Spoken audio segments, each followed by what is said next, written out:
kita mendapat putusan yang dangkal. Ini bukan pendidikan hukum. Oke, teman-teman sekalian, terima kasih untuk atensinya terhadap pembacaan putusan pra-peradilan pada hari ini. Kami harus mengatakan bahwa kami kecewa dengan putusan pra-peradilan yang dibacakan dan saudara-saudara juga sudah mendengarkan dengan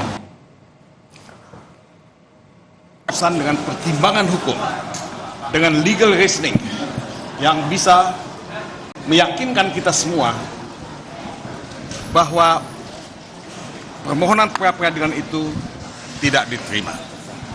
Tetapi kami sangat menyayangkan bahwa kami tidak menemukan pertimbangan hukum atau legal reasoning yang meyakinkan untuk bisa memahami kenapa pra-peradilan itu ditolak. Buat saya, ini adalah satu apa yang disebut miscarriage of justice. Tahu saudara miscarriage of justice ya? Itu miscarriage itu kan keguguran. Jadi keadilan yang digugurkan atau peradilan sesat.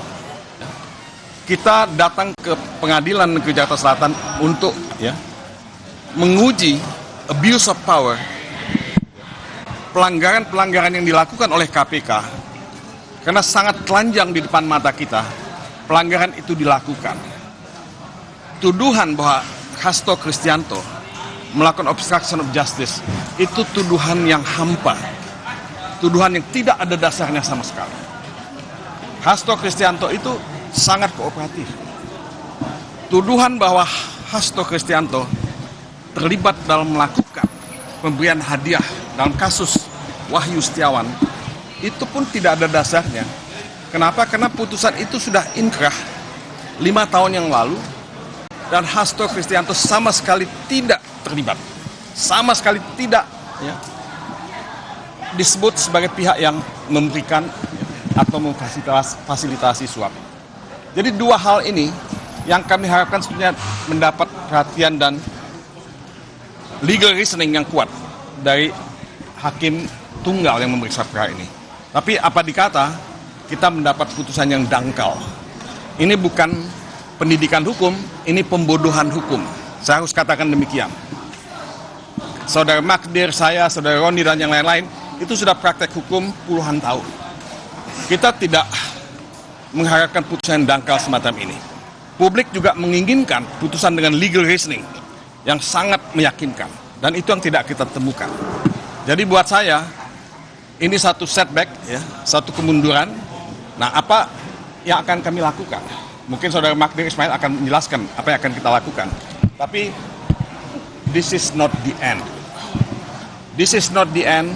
Perjuangan untuk menegakkan hukum dan keadilan adalah kewajiban yang ada pada pundak kita semua. Dan kita akan melakukan apa yang bisa kita lakukan. Tapi apa yang akan kita lakukan, ini kita akan rumuskan dan diskusikan bersama nantinya. Mungkin Magdir. Terima kasih semuanya.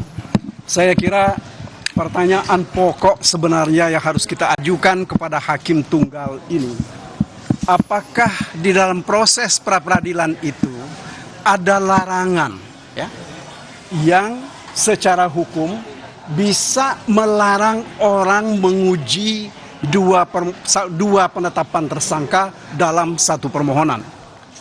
Enggak ada apapun itu.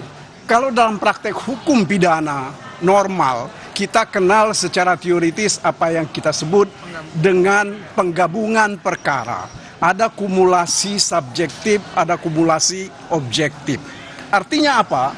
Seharusnya permohonan ini kalau misalnya memang mau dinyatakan tidak dapat diterima karena alat buktinya katakanlah tidak cukup, saya kira mestinya itu yang dijadikan dasar di dalam pertimbangan-pertimbangan.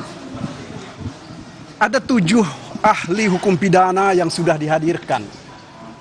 Semuanya menerangkan dengan lugas dan jelas bahwa penetapan tersangka itu harus ada terkait dengan pasal-pasalnya, itu harus ada korelasinya dengan pasal yang dipersangkakan.